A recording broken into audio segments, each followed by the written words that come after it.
my platoon leader, and next time in the 40th Engineers. So we were 2nd Brigade. Okay. So I had aces, I had 113s, a Legacy Engineer Battalion. Right. We are good to go, sir, whenever you want to start. All right. Very good. My name is Captain Joe Cymerman. It is 19 April. Here during Enforce at Fort Leonard Wood, I have the distinct privilege and honor to be with General Retired Flowers. Sir, welcome. Thank you. Well, thanks very much. Good to be with you. We are here for the Sapper Leader Course History Project. We are interviewing influential leaders in our Engineer Regiment as well as former Sapper instructors to create a more coherent and documented history of the course. And so, General Flowers, you've had quite a significant impact on the Sapper Leader Course over the years, and it's very nice having you here today. Thanks very much. Yeah, my association with the Sapper Leader Course goes back to when it began. And the real founder of the Sapper Leader Course is General Dan Schroeder, who, when he was Commandant of the Engineer School, created both the course itself for the then new light engineers, and also created the Defense Brigade for the heavy divisions following Desert Shield, Desert Storm. But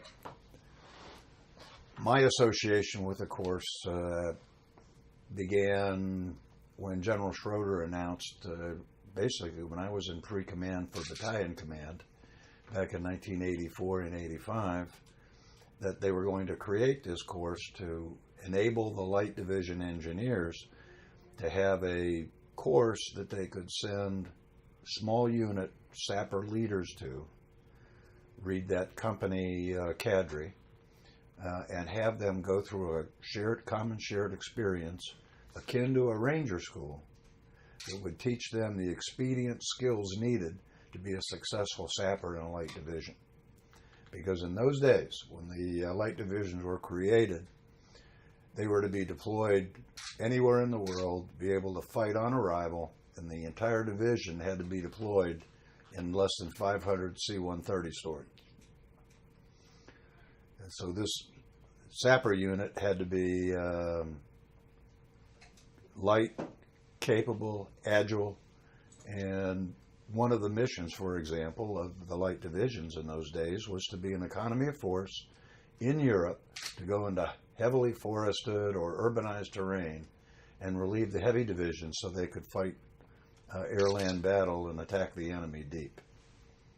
Now, in order to do that, General Schroeder wanted to create a course and pioneer it with the light division. So the first unit to go through was the very first light division, the 7th ID, and their 13th Engineer Battalion. So they sent a cadre through it.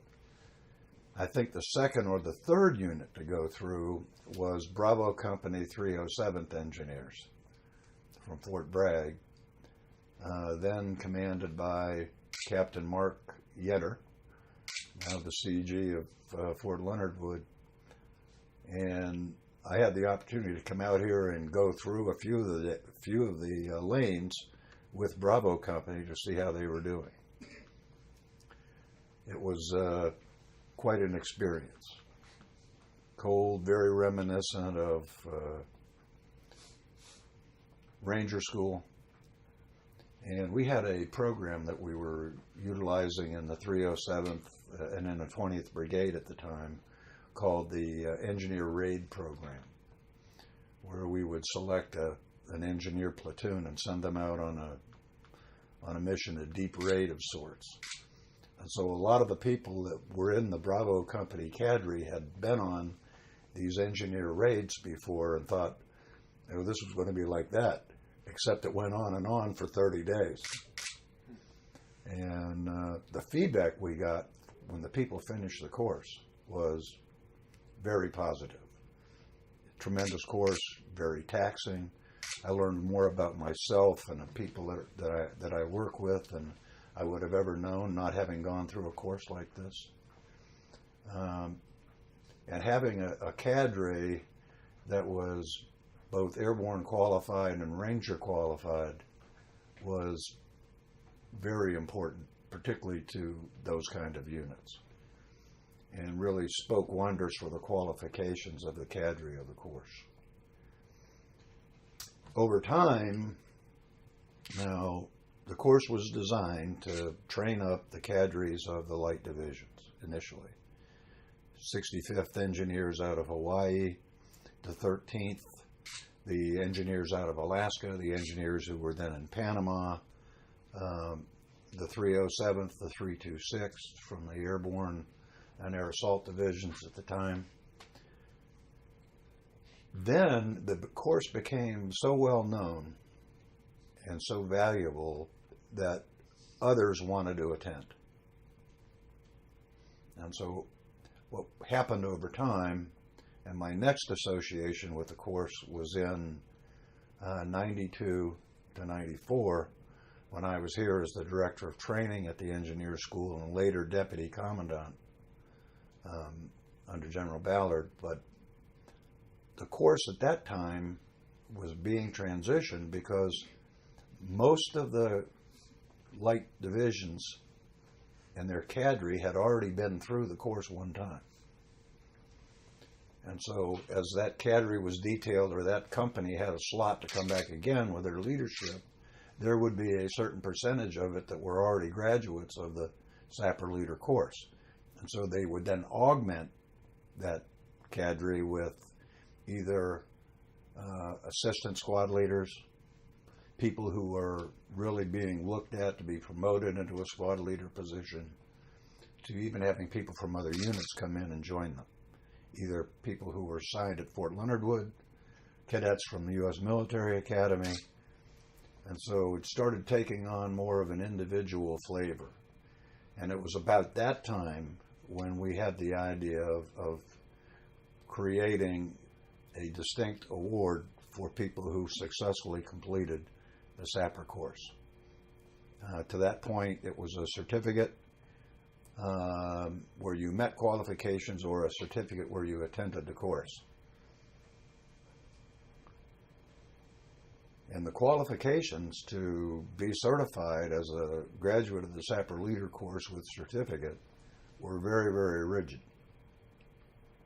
That was one of the reasons why later on we had success getting a Sapper TED approved. But when I was here as deputy commandant and director of training in 92 to 94, in 1992 and 93, the commandant of the engineer school, General Chrisman at the time, asked me to sort of take the Sapper course under its wing and make sure that they were meeting safety standards, that they were doing quality airborne operations, etc. So having come out of the 20th Engineer Brigade and the 307th and being familiar with the airborne operations, I then kind of picked up the Sapper School as part of my director of training venue to make sure and recertify that school was doing everything that it was designed to do. And I was happy to report to him that it was. I was able to go out and jump with the sappers and, again, emphasize the importance of the course and the training of those sapper leaders. And it was having such an impact on the engineer force that all battalion and brigade commanders wanted to send their cadres through the engineer Sapper Leader Course. That's how good a reputation it had achieved. When I came back to Fort Leonard Wood to command it in 97, I commanded 97 to 2000, TRADOC was under great fire to cut and to change. And we were, at that point, creating the striker brigades and other formations. And we were told to look at all non-MOS producing courses and make a determination as to whether that course should be eliminated or not. And so the Sapper Leader Course, because it fell into that category, was reviewed. And we fought very hard to keep the course because of what it meant to the Engineer Regiment and the training of its leadership. And it was not unusual in those days to see people who had been through the Sapper Leader Course on their dress uniform have a Sapper tab under the pocket that they would flip up and show people that they had qualified to be a Sapper leader. And so when I saw that, I kind of made a commitment that I would do what I could to try to get that recognized, not as an MOS producing school, but as a school that produced something even more important, a Sapper leader that was recognized with an award akin to a Ranger tab that they could wear in their uniform. So the first attempt to create the Sapper tab was made, at least to my knowledge, at that point in 1997-98, we requested of the Chief of Staff of the Army that they recognize the graduates that met all the standards of the course with a tab. It was not approved.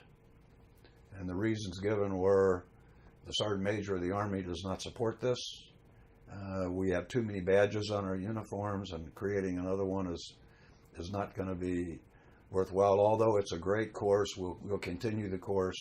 We probably won't recognize it with a separate tab. And so persistence pays off. We kept requesting it. So every time we changed the Sergeant Major of the Army out or the Chief of Staff of the Army out, we'd resubmit the request. And finally, when I became Chief of Engineers in 2000, I really went after it with a vengeance. I went to General Shinseki and lobbied him hard to have the Sapper tab created. We had a retired Command Sergeant Major working up on the Army staff named Clarkson, who still works as a Department of the Army civilian for the Corps of Engineers. But Sergeant Major Clarkson went in and personally dug out all the information we needed to put into the booklet to justify the Sapper tab. What the requirements were, what the payoff to the Army was. And he really went in and worked the Sergeant Major of the Army hard on behalf of the regiment and the Sapper tab for the course. And so General Shinseki left. There was no replacement for a while. And then they brought General Pete Schoolmaker back off of retirement to become the Chief of Staff of the Army. And I went to him and said, "Sir, this is something that is long overdue, and we need to recognize these great soldiers and what they've done." And I told him I went through the litany of what we'd been through to try and get at what an individual has to do to pass the course, how tough the cadre is, the fact that I had been there with them many times myself. This is something that we need to do, that you should do to reward those great Sappers out there that are done such phenomenal work in Desert Shield, Desert Storm, in Afghanistan, and in Iraq. And he said, "Okay, you got it. This is your farewell gift. I'm going to approve the Sapper tab over the objection of the Sergeant Major of the Army, but you got it." And so it was created. And I think the first time people got to wear the Sapper tab was either late in 2004, after it was approved by General Schoolmaker. And that's how we got the Sapper tab. But I spent a lot of time walking the trails with the Sappers, and very proud of the people that have, first of all, the gentleman who created the course, General Schroeder, one of my mentors, the people that have been instructors and have been through the course, and today's commandant or commander of BANSEN, the Maneuver Support Center of Excellence, General Yenner, is one of the first company commanders who took his cadre through the course. When you're going through the course, or do you have any, do you have any distinct memories? Any great memories of you walking through the course with the students? I do. I was out one evening with one of the Sapper companies. This was in the early days. And I think the platoon leader, one of the platoon leaders who was leading the patrol for that day, got a little confused on his map reading, and we ended up crossing the Big Piney about 4 or 5 times, and on the 4th or 5th time, I finally went up to the lane instructor, the lane grader, and I said, "You got to stop this, or you're going to kill me." Help him out a little bit. So we got that done, but no, it's tremendous course, and I have all the respect in the world for the people who have created the course, who have been instructors in the course, and who are graduates of the course.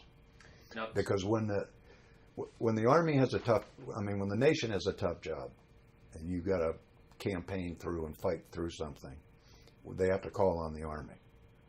I mean, the other services set it up for us. The Air Force can keep them off your backs. The Marine Corps can kind of get in there and open it up a little bit, and the Navy can get you there. But to close the deal, it takes the Army. And when the Army has a tough job, it calls on the sappers. So that's why it's important that those individuals be expert at what they do. The Sapper course was created out of the need for the light sapper, the need out of, it arose out of the need to support the light divisions. And today, there's a lot of criticism for the Sapper Leader Course being too similar to Ranger School. Why do we need a Sapper course when we have Ranger School? And I guess in its history, lineage, and connection to the needs of the Army at the time, do you see the Sapper Leader Course changing throughout the past 20 years or so in order to meet the needs of the Army, the needs of where the light sapper is, and what does the light sapper need to be, or what does the sapper in general need to be today to support the Engineer Regiment? It's a great question, and I think there is a tremendous need for a sapper leader who is adaptable, who knows that they can perform well under stress, and the course is a way to achieve that. Originally, it was designed to teach small unit cadre. That flavor can still be put into the course with the people who are attending it, because you make them into a cadre, or you have a chain of command as you go through the course. But what you're still trying to do is train individual leaders to be good leaders.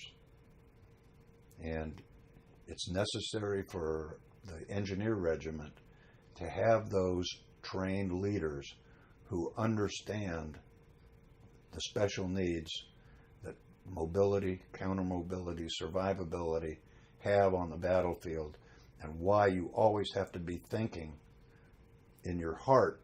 You're moving out like an infantryman, and you got that burning desire in your head. You're thinking as an engineer and the types of things that you have to do to make sure that your force is successful. So there's always a need for that kind of training. Well, thank you, sir, very much. Do you have anything else that... No, I just wish you all great good luck in SAOS. Sir, it's been a privilege talking to you this afternoon, and thank you again very much. My pleasure.